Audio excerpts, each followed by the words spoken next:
very different institutions. We've got 2 R1s, 5 R2s, a specialty performing arts school, a high school, and 9 teaching-oriented universities.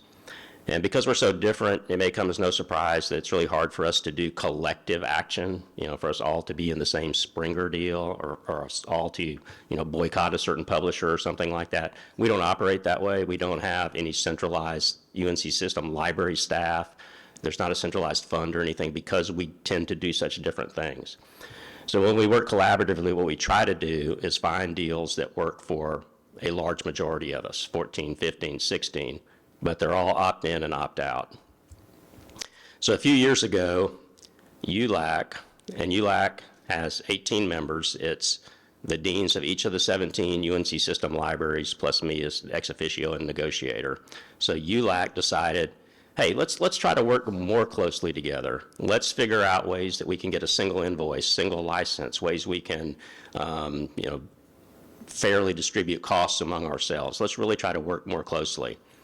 And I recommended, for a variety of reasons, that we look at EBS deals. And I negotiated 3 deals. It's not these 3.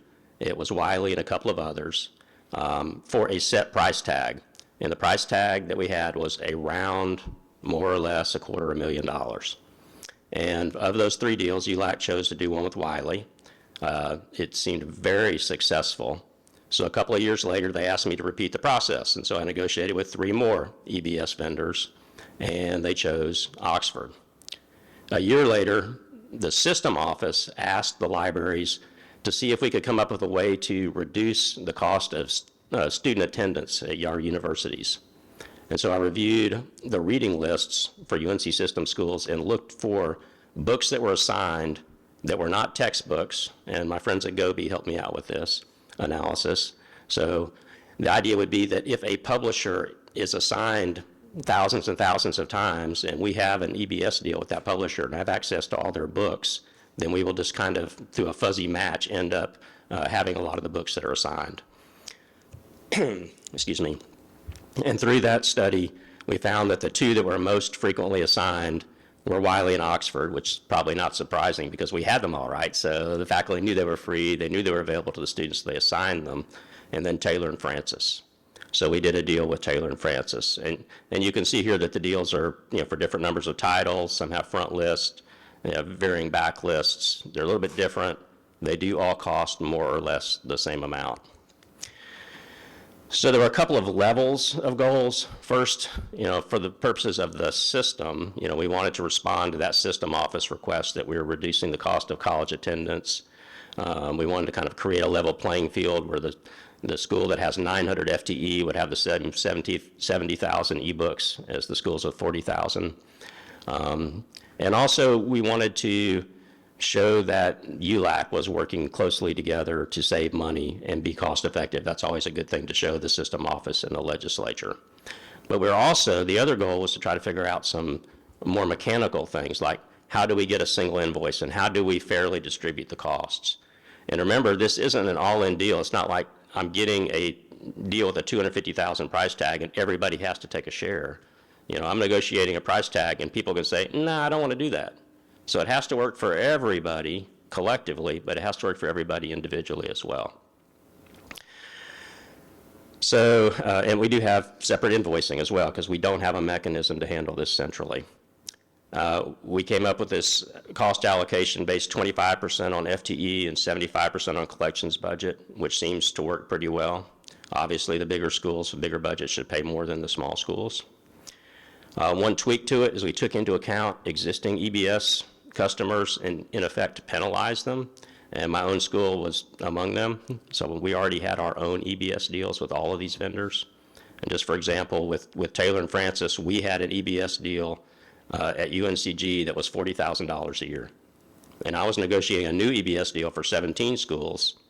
And by the formula, my price should have gone from 40 to 20, and I should have got a 50% pay cut. But remember, these are all cost neutral, so there's no extra money anybody has to pay. So if I saved 20, my 20 would go on to other schools, and I didn't want to do that. So the schools that had EBS got a modest cost reduction, and so that the other schools were more able to participate, and we could make the deals gel and work for the system.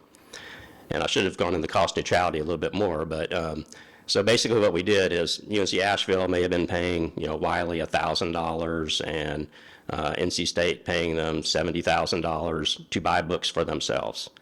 And, each of the 17 schools was paying something with Wiley. And we just took all the money that they were already paying to buy books only for themselves, put it in one pool, reallocate it, and now everybody gets access to everything.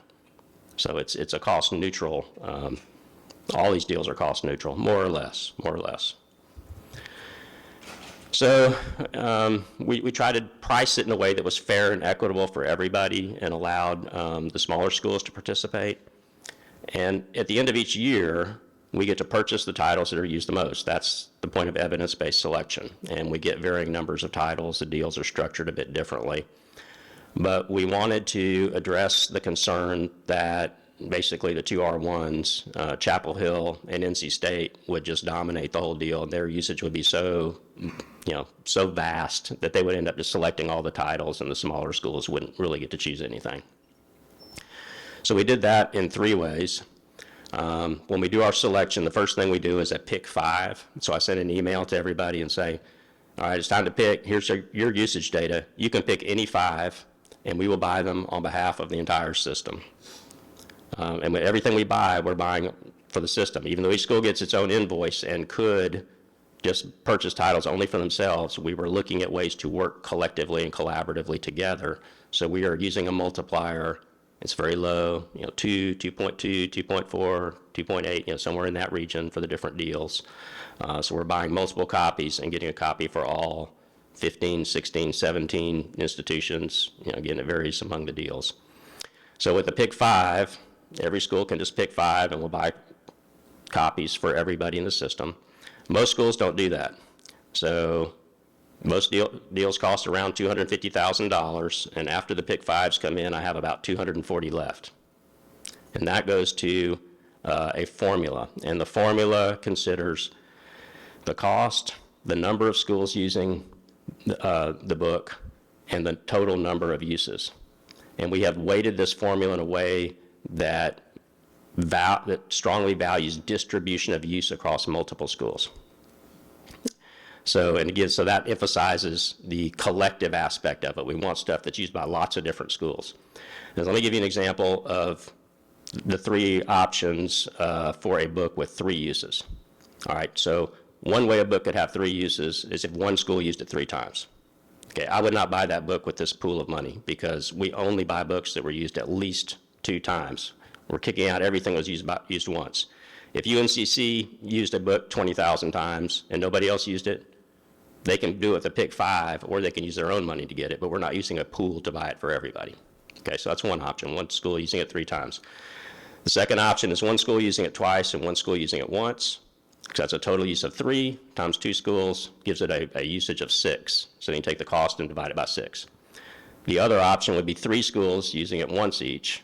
So it's 3 schools times 3 uses is 9. So you take the cost and divide it by 9. So 3 schools using it once is going to give you a lower cost per use than the 2 and 1 usage.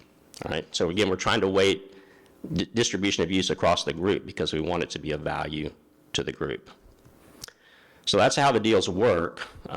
In thinking conceptually about them, I think we've done a lot to address those high-level goals of ULAC. I think we have, made a dent in reducing the cost of college education. We have saved some people some money. I don't know if we saved anybody enough money to stay in school, but we've every dollar counts for our students, and we've certainly done that.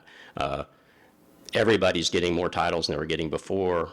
Everybody's purchasing a lot more titles than they were getting before, and it's cost neutral. So we're getting more, much more for the same amount. So at the conceptual level, it seems to be working, and we seem to be happy with some of the practical issues of cost distribution and selection. Nobody's complaining about those, so that part seems good as well. So here's some metrics on return on investment for the system as a whole. And I'll point out that Oxford and UNC Press are 2 different publishers, but they're on that same OSO platform. So again, all these deals cost more or less $250,000.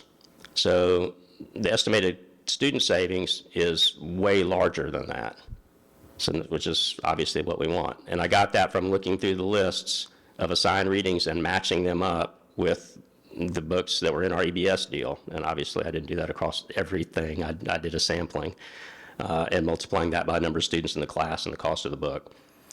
So that's good. The cost per use is extremely low, and the cost per title purchased is also quite low, considering these are academic books that typically cost $100 to $200 each. And one thing I like about this is that all of these publishers perform well on at least one metric. So with Wiley, they've got the highest usage, because you can see they've got the lowest cost per use, and the deals all cost more or less the same, right? So they're obviously getting more usage. UNC Press has the lowest cost per title, and Taylor and Francis has the largest cost avoidance for students. Oxford, I didn't include this data in the slide, but they're the one that for whom we purchase the most titles each year. So they give us the most title count. So these are the metrics for the system as a whole, but the data differs from school to school, of course, right? You know, I've got a high school in the group, I've got some R1s, I've got all kinds of different schools, and each school's data is different. So their perspective on this may vary, and it has to work for everybody or the whole deal falls apart. I can't just go to a group and say, hey, it works for the group, so everybody stay in, because anybody who's not getting a good deal will walk away. So we have to assess this not only collectively, but also individually, and Hillary will tell you about that.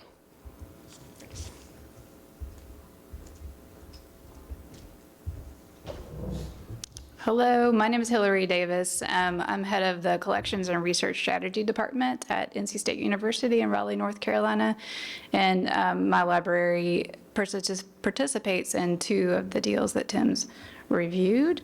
So yeah, we'll switch gears now and dive into a little bit more of the differential benefits among the participants of these deals. And as Tim described, because the UNC System schools are so different from a high school to a large R1 and everything in between, or large R1s and everything in between, we have seen differential or varying benefits for those that participate in these different EBS models. And there's also variation in the subject focus of the publishers. So Wiley is known as a science publisher. OUP and TNF are known as humanities and social sciences publishers, but both have components of science and technology in their collections. And so different publishers have appealed to different schools in the UNC system based on their emphases. So we'll take a look in the next few slides at the cost per use, the cost per title, the subject focus of the publishers in the EBS deals, and some cost avoidance. All right, so this chart shows the cost per use and the cost per title for Wiley only, and the numbers here represent 4-year averages. This chart is sorted by fall 2021 enrollment from greatest to least, and a couple things to note here are the larger the school and the more research intensive the school, the higher the cost per title purchase, because those schools pay more to be in the deal, like Tim mentioned. And the smaller the school and the less research intensive, the lower the cost per title purchase, because those schools pay less to be in the deal. And another thing to note is that the larger the school, the lower the cost per use, because those schools generate more use with a higher FTE. And the reverse is true. The smaller the school, the higher the cost per use, because the school generate less use with less FTE. So it's interesting to look across this spectrum of cost per title and cost per use in how these deals meet the needs of these different schools. So we'll talk about subject distribution. So this chart shows the topmost subjects, the top subjects used based on use for Wiley. And this is a comparison between the first year of the Wiley deal in FY 18-19 and the 4th year of the deal in FY 21-22. So the first year is in blue bars, and the 4th year is in orange bars. So the topmost used subject is physical sciences and engineering. And then business, economics, finance, and accounting flip-flops with humanities in the second and third spots between the first year and the fourth year of the deal. And this chart shows the subject distribution based on usage for FY 21-22 for Taylor and Francis, the Taylor and Francis deal. The top subjects are behavioral sciences, humanities, arts, education, literature, and area studies. But also in the top 10 most used subjects are business, engineering, and communication studies. And this chart shows the subject distribution based on usage for calendar year 2020 for OUP. And as you'd expect, humanities subjects dominate with history, religion, philosophy, and music, but also in the top 10 most used subjects are political science, biology, and psychology. So across these three deals, we're getting usage across a diverse range of subjects, which we think means that the content in these deals is supporting the curricular and research needs of the different schools in the deal. So the ability to save money for the collections budget vary depending on the prior purchasing activity for a given school and the new cost to join the deal, as Tim described a little bit ago. But for the most part, just to emphasize again, these deals were cost neutral for schools to participate, and they gained a ton more content. So we don't have the data on the cost borne by each school prior to their joining the deal, but we can look at variation in spend across the participating schools. So for Wiley in the first year, the cost ranged from $776 to $34,000 for schools to participate in that deal. And for OUP, the cost ranged from $325 to over $32,000. And for TNF, for Taylor and Francis, the cost ranged from $824 to over $82,000. So while this cost avoidance does vary from school to school, in some cases the savings can be significant. And in this example, one R1 school had been purchasing Wiley ebook front files at around $90,000 per year, but by joining the EBS, the EBA deal, they were able to reduce their costs by over 60% annually. So we'll take a look at some trends to see how these deals are getting better or potentially worse over time. And we'll focus on Wiley since we have 4 years of data for that deal. And so we'll look at usage trends. We'll look at lasting value of the purchased titles. We'll look at the lasting value of the unpurchased titles. And a couple of notes here about the number of participants and inflation changes. So for the number of schools participating, we started with 90 to 95% of the UNC system, so there really wasn't a whole lot of room to grow there. But since then, Tim's put the OUP deal and the Wiley deal as part of the Carolina Consortium, which means that many more schools could join those deals. And as they have joined, there has been little or no impact on that multiplier for purchasing books. So by adding more schools without increasing the multiplier, there's benefits to be had all around. And the note on inflation here is that the inflation has not changed, it's mostly stayed flat. Wiley, however, has added an incentive for lowering the inflation rates for schools that participate in the Wiley Journals deal concurrently with the Wiley EBS deal. All right, so we have seen an overall trend of declining use for Wiley and some indication of declining use for OUP, but we only have 2 years of that deal, so it's not really a trend yet. So for the Wiley EBS, the usage has declined across the 4 years with an overall drop of 25% from year 1 to year 4. The decrease could be due to COVID. We're going to look at the 22/23 usage to see if that changes or if there's any sort of rebound. And it's too soon to determine the value of those purchased titles over time for the OUP and the Taylor and Francis deals, since we've only had those for 1 to 2 years. But we'll take a look at look at the use of purchased titles over time for Wiley. And so in this chart shows that we purchased 983 titles in year 1, and this chart shows the usage of those 983 titles in year 4 of the deal. So in year 4, of those titles purchased in year 1, 315 were not used in year 4, but 668 were used at least once in year 4. And taking a closer look, 418 of those titles were used more than 36 times in year 4, and 34 titles saw more than 500 uses in year 4. And so overall, we still saw a cumulative use of over 118,000 uses in year 4 of titles purchased in year 1. So we also wanted to gauge the value of the access-only part of the EBS. Again, we're looking at Wiley. So we looked at those unpurchased titles in the EBS deal.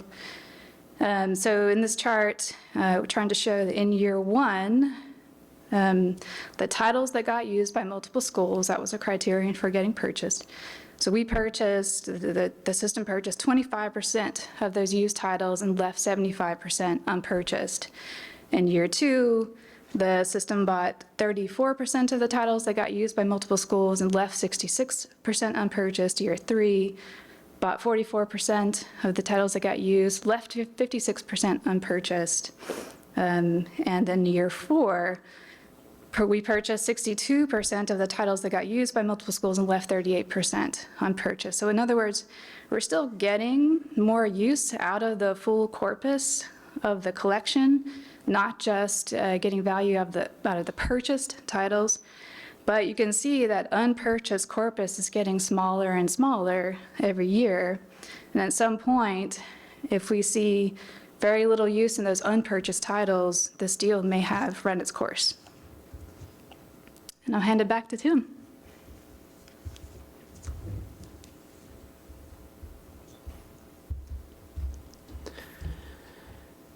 So there's still a lot more we could do with the data, obviously. There's no end to data and ways you can analyze it. We do want to look to see if we want to add more EBS deals. Probably the appetite for that within ULAC is not strong right now. We're looking at expanding membership in the deals through turning it from a UNC System deal that was eligible for 17 schools to a Carolina Consortium deal, which 180 schools suddenly become eligible for. We're looking at possibly changing the content, maybe tweaking the purchase selection formula and cost allocation. Those seem to be doing pretty well. And we've tried to identify what type of deal is best for the right size of school. And as Hillary pointed out, there's kind of an inverse correlation in how schools benefit from these deals. The small schools have very low cost per title because they're getting the same, buying 1,200 titles, but they're only paying like $700 for them, right? So they're paying nothing per title, basically. They have very low cost per title, but they have a higher cost per use because they've got fewer students. On the other end of the spectrum, the R1s have the highest cost per title. They're getting the same titles as the really small school, but they're paying a lot more. But then they've got incredibly low cost per use just because they have so many students and they're research intensive. We probably need to do more to demonstrate the value of these deals to the UNC system. There's always a story to be told about the good work that librarians are doing on behalf of their institutions and their students. And then, as always, it's a challenge for libraries to demonstrate impact on student success. We know we have big impact, but how do you quantify that? And one of the few ways we can kind of do that is through these textbook cost avoidance numbers. I mean, we can tell people how many books were checked out or read or something, but even in our libraries, but what impact did that actually have? That's super hard to measure. So our daily work is hard to measure, but these kind of deals can be helpful. So in putting these deals together, a lot of thanks goes to ULAC for getting these deals started, to the Carolina Consortium membership for expanding these and making them even better, and to the Collaborative Efficiencies Working Group for negotiating and implementing the deals, and to the task force that looked at the different assigned readings and came up with a proposal for the system, and to John Vickery of NC State for analysis support of data. So what questions do you have, guys? And if you do have any questions, we ask that you speak into the microphone, which I'll bring around to you.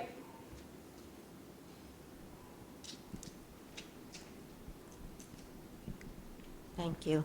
Hi, Tim, thanks. Lisa Noctegal from OUP. A question, I guess, to Hillary or either of you. You mentioned that about a third of the purchase titles had been unused by year 4, if I understood that correctly. And so I'm just wondering how that benchmarks against your sort of general analysis of your holdings, and if you were seeing any changes in the data based on year of title, pub year, if you've looked at that yet. You want to do that one, or you? No, we did not look at the analysis of those unused titles based on pub year. That's a good idea. We could do that. And that snapshot is really from year 1 to year 4. We didn't do the analysis of what those, what that use looked like of those titles purchased in year 1 and year 2 and 3. So that could show a different story as well. But it's an interesting question. Right, and this wasn't, so if it was this slide, this wasn't the unused titles. The one before, okay. But it's the usage of titles that were purchased in year 1. But that's not necessarily the unused titles. But those titles purchased were not used. The 300. Right, 300 of them were not used. I see what you're saying, okay, yes. Yeah, we could certainly analyze that a lot more, and as the data, if the data starts suggesting that these deals have kind of run their course and are getting diminishing returns, then we'll start diving into that at a much more granular level. As long as the data is pretty good and pretty strong, we probably won't spend a ton of time on that, but as they start waning in value, we'll certainly assess that. And this is, also remember, this is aggregate data across the system. So for individual schools, the data picture is going to look different. And also for some schools, it's not so much whether you're using the stuff that you bought before, but how much you're avoiding buying the new stuff that's coming out, right? So there's 2 different components to that, and those 2 different components vary very widely depending on what kind of school you have. Other questions? Kirsten Leonard from Palney. I'm curious about the Wiley decline in usage over time. Did the corpus of titles change at all? And then one of the other aspects, as you do these EBA deals, is the discovery avenue for these things. Some things that are co-located or linked in other areas, or discovery is really strong, are going to see high usage, and others aren't. Did you delve into that at all?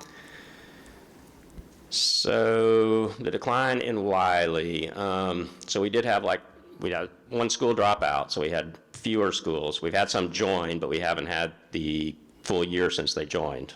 So it should go back up based on that. 2 of the years were COVID impacted somewhat, and we found that had negative impact on electronic resources as well as print resources. And I did a shallow dive into this, and what I found was that the more scholarly the resources, the more they were impacted. The kind of low-end, kind of EBSCO database usage actually went up during the pandemic, but the scholarly stuff, in my theory, it's a theory, but I can tell a story that fits the data. I don't know if it's the right story, but that the faculty all went home in the middle of the semester and they had to teach from home, and so they assigned a bunch of undergraduate stuff, so the undergraduates had to use the e-resources, but the faculty were so freaked out about having to teach online that it disrupted their research, so they weren't reading the high-level stuff as much anymore. So that's a theory about why Wiley was impacted. In terms of discovery, so this is an issue for the system being so, non-homogeneous. We're not like the UC system where we all share a catalog and we've got this centralized group of people who can just dump records in the system for everybody. We've got 17 different institutions with 17 different system staff, some of which are better than others. That's going to be true in any, group. And some folks had a difficult time getting MARC records into their system. Some chose not to because it would increase their record count to a point where their ILS vendor license would cost more. So the discovery was uneven across the schools, and it certainly impacted things. And with the Wiley deal, my group was since it was the first one we did and we were assessing it, we were calling up the system librarians and saying, hey, have you implemented this yet? Do you need help? What's the issue? You're getting like 0 uses. Get on the stick, you know. And these people don't report to me, so, you know, I'm trying to be nice about it, but it's like, we're paying for this, let's make it work. But I didn't actually do that with the Oxford and Taylor and Francis deal, since I don't know, I just don't have the bandwidth right now. So I don't know that the discovery got implemented across the system. And if, you know, if a group like Pascal, who's got a shared catalog, is looking at doing a group EBS deal, then they have a leg up because they can implement that discovery layer for everybody all at once and make it more seamless.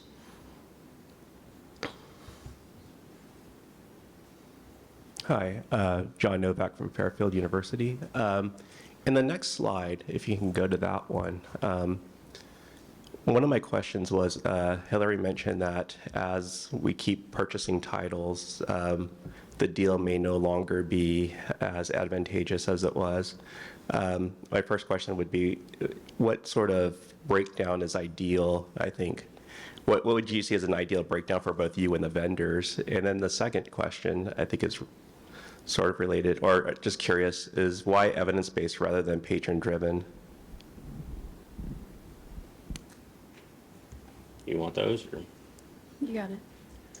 Well, so the evidence, so we had a pool of money, and I went to vendors and asked them, what can you do for us? All right, so, and there were some PDA options in the pool. We just felt like the evidence-based proposals that we had were more advantageous. And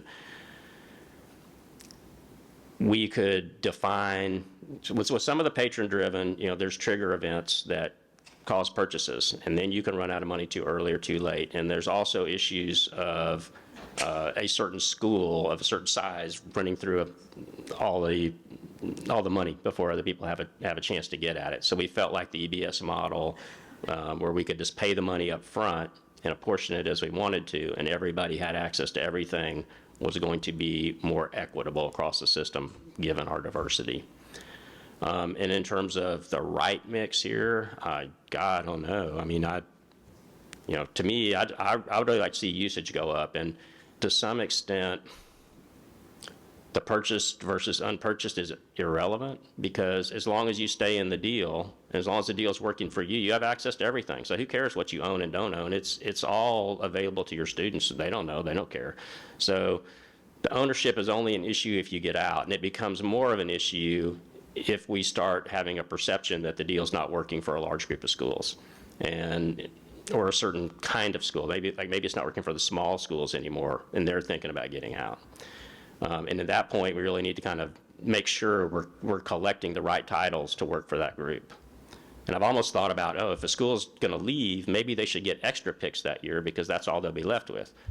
But then that's kind of like incentivizing people to leave, and I don't know. So it's a tough call, but to me, it's really about trying to get that usage back up, and less about which titles we actually purchase. And by the way, the titles we purchased, I don't think people are in the system are even flagging them as owned in the catalog, unless they leave the deal. I mean, you know, so as long as they have that list, then if they leave the deal, then they can flag them all as owned. But at the moment, they're not. And one difference with the owned titles, before anyone, as long as people stay in the deal, they have access to everything. But there is one difference to the owned titles, and that's the ILL, that we can interlibrary lend ebooks that we own, but not the ones that are accessed. So that would make sense to flag them, but not everybody's lending ebooks. So, yeah, there's still work to be done. To your question about the demand-driven versus the evidence-based point, there were tons of titles that were used by only one school, and that would have changed the composition of what ended up getting purchased. And then because it's a group deal, a consortium deal, there's a real intent to treat it as a group experience. Does that make sense? Yeah, and control the costs and spread that sense of evidence-based. Thank you. Hi, I'm Shelley Schmucker from Florida State University. I apologize if I missed this, but when you entered into these deals, did you enter in as multi-year, or were they annuals that you renewed? And then did you lose content? Was there like a roving pub year wall with that? So our Wiley deal is a 3-year deal, and we renewed it as a new 3-year deal. But all the deals that we negotiate, we have exit clauses. So it's 3 years in the sense that we've got the terms predetermined 3 years out, but no one's forced to stay in them for 3 years. Our Oxford deal has been a 1-year deal, and our Taylor and Francis, the initial year, is a 1-year deal. Typically, so with the Wiley one, it was the first one, and we were trying to get enough data to kind of figure out, is this working for us as a group? And I didn't think we could do that with a 1-year deal, right? So we need a 3-year for that. With some of these other publishers, I'd kind of like to start with 1 year and see how it goes, and then kind of tweak it for a multi-year deal.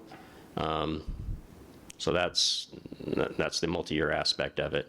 And in terms of the content changing, so all of these deals grow each year. All of them add content. Oxford and Wiley, we get new content live. So as it's published, it immediately becomes available to us. The Taylor and Francis has an embargo built in. They have the most titles, so it's good in that way, but we don't have the most recent publications. So each year we get a fresh record set that has a 3-month embargo. So a month later, there's effectively a 4-month embargo, right? And by the end of the year, there's a 15-month embargo. Then they send us a new set, and it's back to 3. So that's not as good. It's a little easier for technical services folks because you just load the record set once a year. It's not updated. And then you load a new set or a supplemental set the next year. So they're a bit different. Each one of these is different. They've got about the same price tag, about the same number of schools. So it seems like this would be a great opportunity to do a really clean assessment. Same cost, same schools, but the structure's different. So it does make it a little tricky. And I didn't want to impose the exact same structure on every publisher. I mean, I was negotiating for each one of these times, I was negotiating with multiple publishers to try to get the best deal possible. And I was trying to tweak the offer that they brought to me and improve it as much as possible. And that's why they look different. Other questions?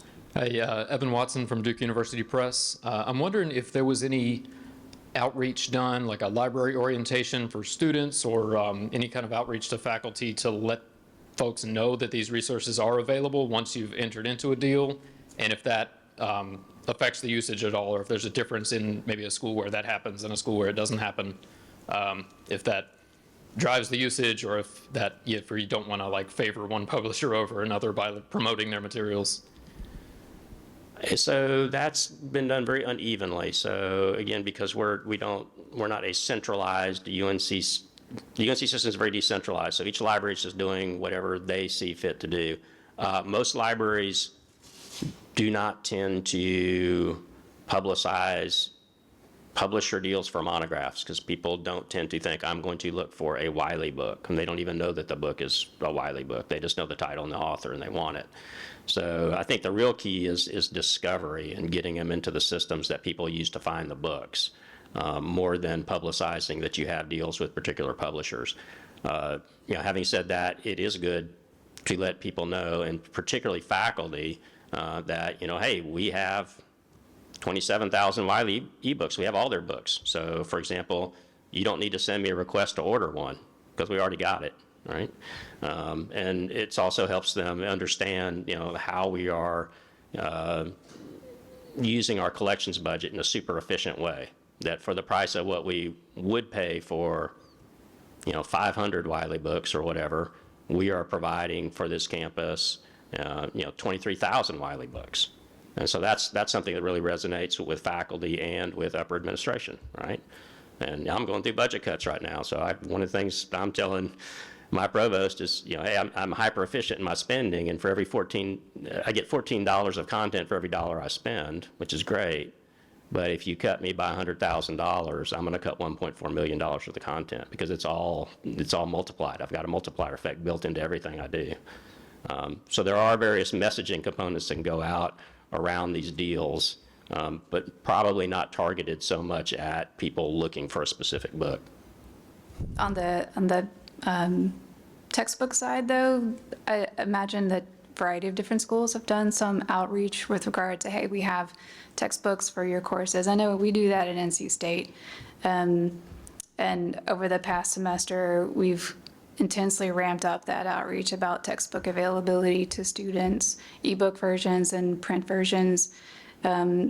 We found that our, sort of separate from these deals, but many of the titles are included in our textbook program. We found that over the course of the pandemic, so not surprisingly, the use of our textbook program dropped, and we kind of lost the relationship with the students for 2 years, and we're rekindling that relationship with the students now to make them aware. And so we're advertising access to textbooks as a key point to students and to faculty.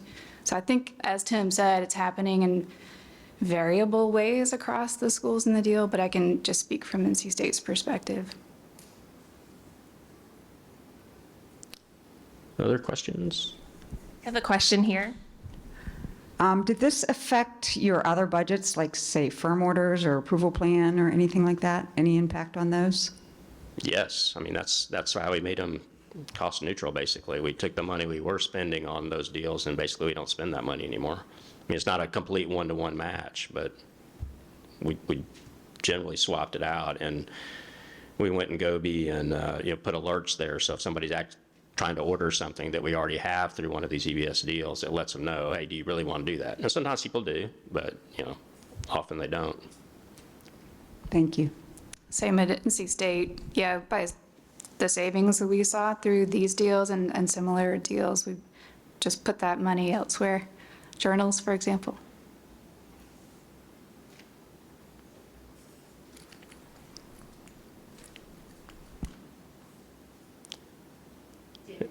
And so for this,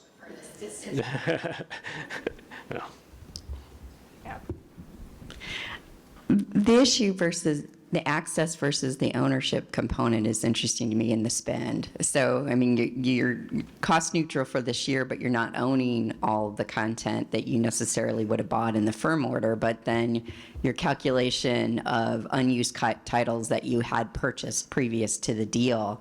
But as you factor in this issue of this slide in particular, that issue of percentage of unpurchased titles, how do you see the horizon on this thing? And then what does that do in terms of what you would have purchased and owned for long-term retention versus what the corpus that you might end up with at the end of this deal?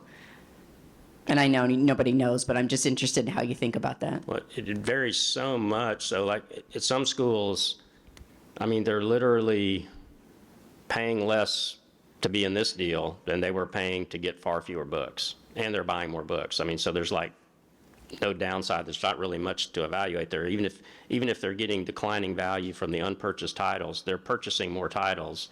They're doing that via an evidence-based model instead of a just-in-case model, and it's costing them less. I mean, so it's really hard for them not to get an advantage. But for some other schools, they may be paying a much higher percentage increase, and it tends to be schools that were maybe paying $1,000 on Oxford, and now they're paying $5,000. That's a huge percentage increase for a very small school. It's not much money for a big school, but for a small school, it's a big increase. And maybe that $3,000 isn't justified if they aren't getting enough usage and enough purchase of titles that actually are relevant to their discipline, and they don't get to choose all the titles. So it's going to really vary strongly among schools of different profiles. Do you have some thoughts on that, Hillary? Because I know. I think you summed it up. Some schools are using this primarily to collect, and some schools are using this as a cost avoidance mechanism to avoid what they would have been paying anyway. And that just differs a lot. It's different perspectives. Any trouble with removed titles? So, well, we did have the Wiley removed a bunch of textbooks. They did give us a heads up, and they gave us an opportunity to purchase the textbooks that were being removed. And that was the one time that we deviated from our formula in Pick 5, is that we, since these textbooks were going to be leaving unless we purchased them. We purchased every textbook that was used at least once. And so they told us at the time, this is a one-time opportunity. That was last year. And then this year they said, oh, and there are these textbooks, you could buy some of them if you want. I said, oh, okay. So I went back and bought another round that had gotten at least one use. So there was that clump that was removed. But I felt like Wiley handled that pretty well, and they gave us the option to purchase them at the multiplier. And we purchased probably 80% of the titles that were removed, and the other ones are ones that were not used at all 2 years in a row, so I don't think they were much of a loss. Other than that, I can't think of any title removals. We are over time. We might be able to take one more question if there's one more. Otherwise, thank you, Tim and Hillary, for entertaining our questions and for your presentation. Thank you, guys.